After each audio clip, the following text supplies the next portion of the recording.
Hey, and what is up, movie viewers? Dena Mo Views and Reviews here, asking, what you watching? Well, today I am watching Hocus Pocus 2, starring Bette Midler, Sarah Jessica Parker, and Kathy Najima. Return as the Sanderson sisters, Taylor Paige Henderson, Nina Kitchens, and Juju Journey Renner as the young Sanderson sisters, Whitney Peak as Becca, Belissa Escobedo as Izzy, and Lilia Buckingham as Cassie. It is written by D'Angelo, David Kirshner, Blake Harris, directed by Ann Fletcher. Produced by Stephen Hoff, Adam Shankman, David Kirscher, Lynn Harris, and Ralph Winter. Now, when I heard that would be a Hocus Pocus Part 2, I was giddy because I can recall watching it with my baby girl. And she was so afraid of this movie, it took so many years before she would actually watch it. Now, 3 decades later, after the original Hocus Pocus, she is now watching Hocus Pocus 2 and Hocus Pocus with her own little ones. And I still have one that completely refuses to watch it. And he said to me, "No way, Jose," because he thinks it's scary. But I completely understand, son. As with any sequel, the question is, as always, does it live up to the original movie? Well, I guess it is according to the movie viewer. The movie opens with a flashback to Winnie, Mary, and Sarah as children in Salem, 1653. First only hearing someone exclaiming, "Get out of my way!" Then seeing feet swiftly walking, knocking over people, and then clearly noticing a very upset Winnie that is rushing through town. She's pushing things and people out of her way, for she is heading home to share what she had just experienced with her 2 sisters. She is displeased. When Winifred reaches their cabin, she throws the cabin door open. Her 2 sisters greet her with a surprise and a banner wishing her a blessed birthday. Her response is, "It is the worst day of my life." And Sarah offers her a gelatin. It's like a jello mold. It's a mysterious thing she has discovered. So she wants her to try it. And she replies to her, "I simply cannot eat," because she's just simply too troubled. But she explains to them that she has been told by Reverend Trask that she is getting old and must marry. And since their father died, he felt it his duty to have her marry John Pridgett. When asked by her sister if she said no, she said of course. And she went on to tell them that she took the Lord's name in vain twice, for only a true wretched man could make her say such things. That is when her sister offered her the second gift, which was a big yucky spider. Winifred is so very pleased with this spider gift. Suddenly, there is a knock at the door. Winifred tells her 2 sisters, "Shh, hide, it's the Reverend Trask," so they can pretend that they are not home. So they each run and find a place to hide. Then there's a second knock at the door. The youngest sister yells, "We are not home." So Winifred has no choice but to open the door. And when she opened the door, she finds that the Reverend and the townspeople are standing at their front door. The Reverend demands that Winifred apologizes. He says, "Winifred Sanders, I will mercifully give thee one more chance. Atone for thy disgusting words and agree to marry John Pridgett." Winifred pauses for just a minute. She said, "Give her a second." So she's saying, and she's thinking about it. Then she replies, "No." She states it boldly. "I refuse to marry that lout. If she marries anyone," she said, "it will be Billy Butcherson." And he says, "Why?" And she replied that they are soulmates and they shared a kiss in the graveyard. The townspeople are completely appalled and upset to hear Winifred speak such unflinching words. Once she has spoken her piece, she says goodbye, and then she tries to shut the door when the Reverend Trex prevents her from shutting it, and he responds very dramatically to Winifred, "Thou have defied the authority of the church. If thou continue such fragrance, I banish thee from Salem forever." Then he demands that her two sisters be taken, saying that the Smiths will take them in and teach them how to be good. This upsets Winifred, and it's a frenzy. The children start to fight and scream not to be taken, and that is when the good Reverend notices that Winnie's spider, the gift that she was given, has gotten on his arm, and he overreacts, flinging his arm and giving the girls a chance to run. Winifred tells them to head to the Forbidden Woods, and here they find themselves, and they are quite scared and afraid. So they decide to form a calming circle. They hold hands and they get in this circle and they begin to chant and take deep breaths in and out. They are startled then by the sound of branches crackling. They turn to see what it was, and they begin to hear this sound of a woman singing. It's the siren sound. Sarah, the youngest, begins to walk like she is in a trance in the direction from which the sound comes.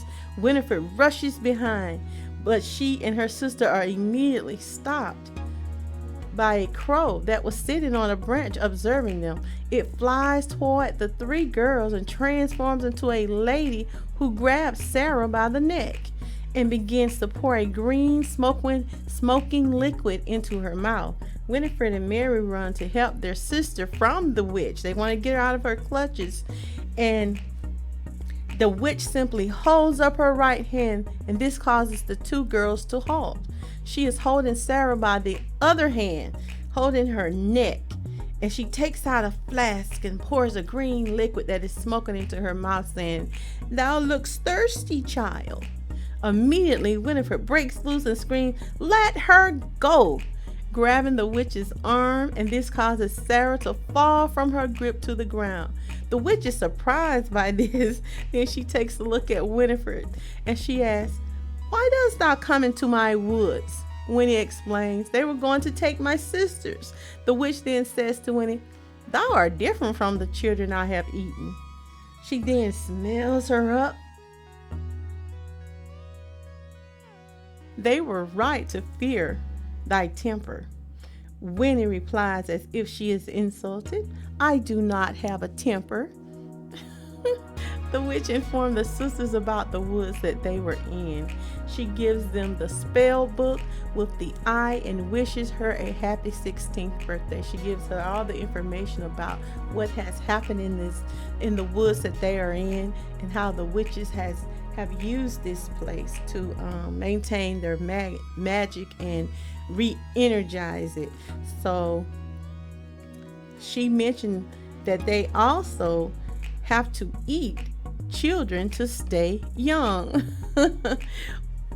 All of this information was given to the three sisters. Winifred had the book.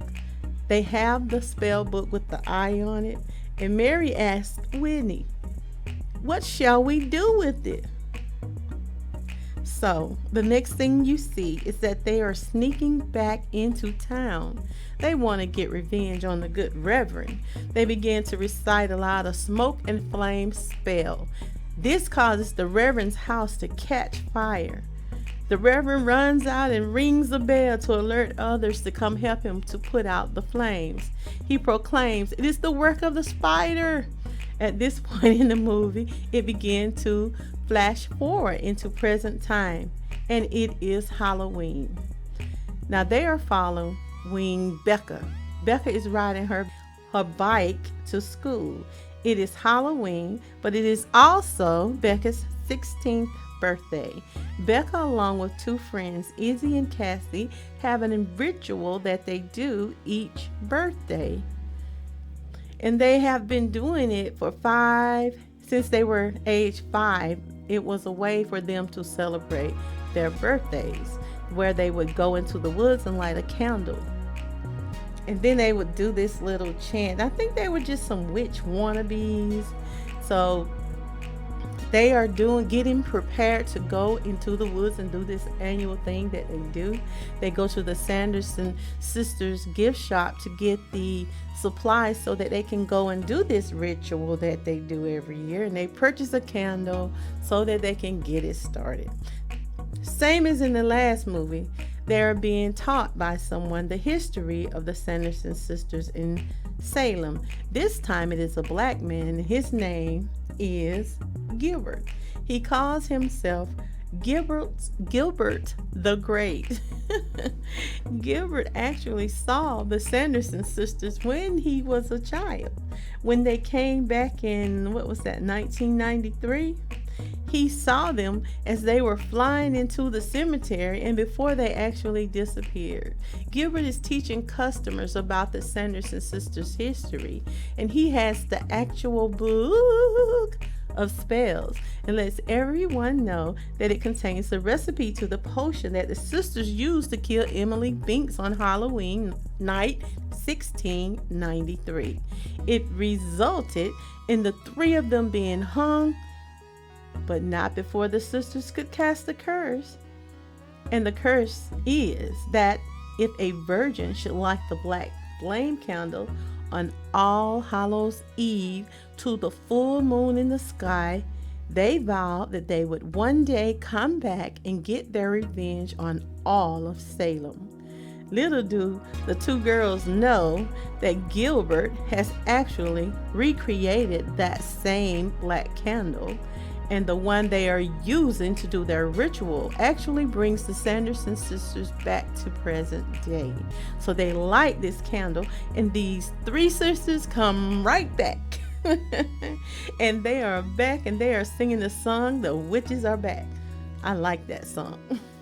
Once they realized that they brought them back, they actually brought them back with that candle, they began their effort to create a potion to live past sunlight.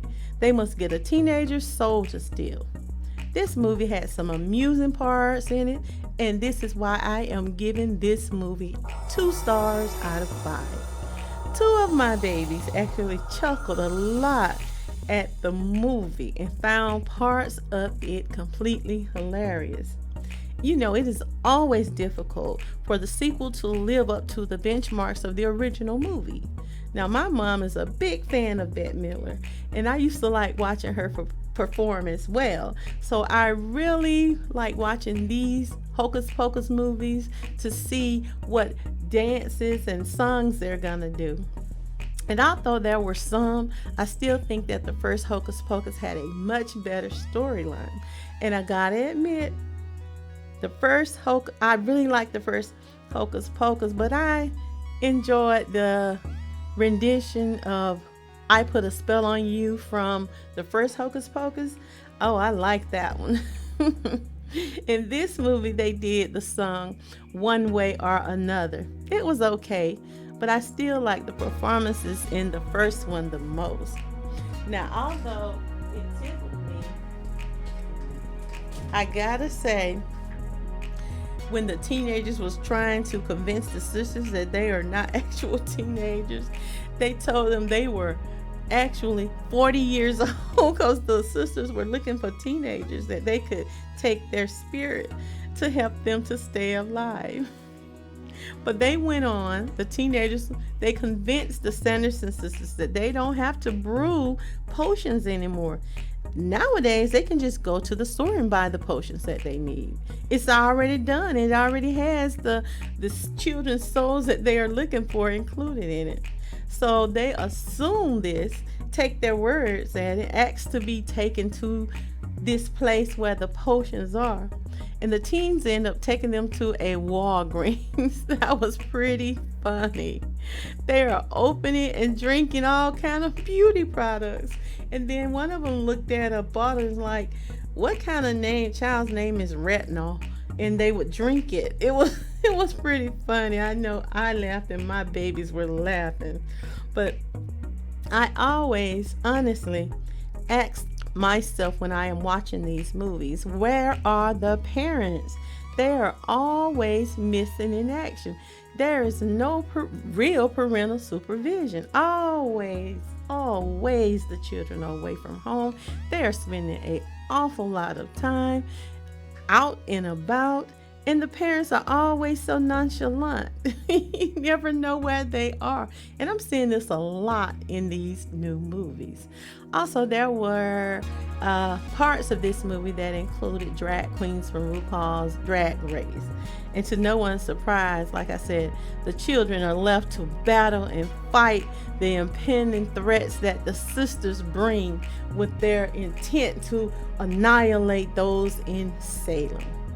Now, I think this will be added to the list of movies to become a Halloween classic or favorite.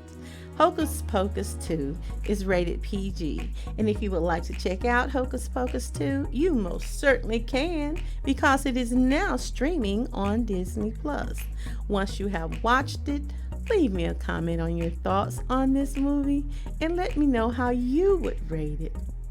If you have not already done so, please subscribe, like, and share this review. And check out Discussions with Dena on YouTube, where I discuss current topics, events, and concerns to me and you. So subscribe, watch, and or listen to Discussions with Dena on YouTube, Spotify, Apple Podcasts, or anywhere you get your podcasts. This has been Dena Movies and Reviews. Join me for my next movie review and recommendation. And remember, it's my view. Now, what you watching?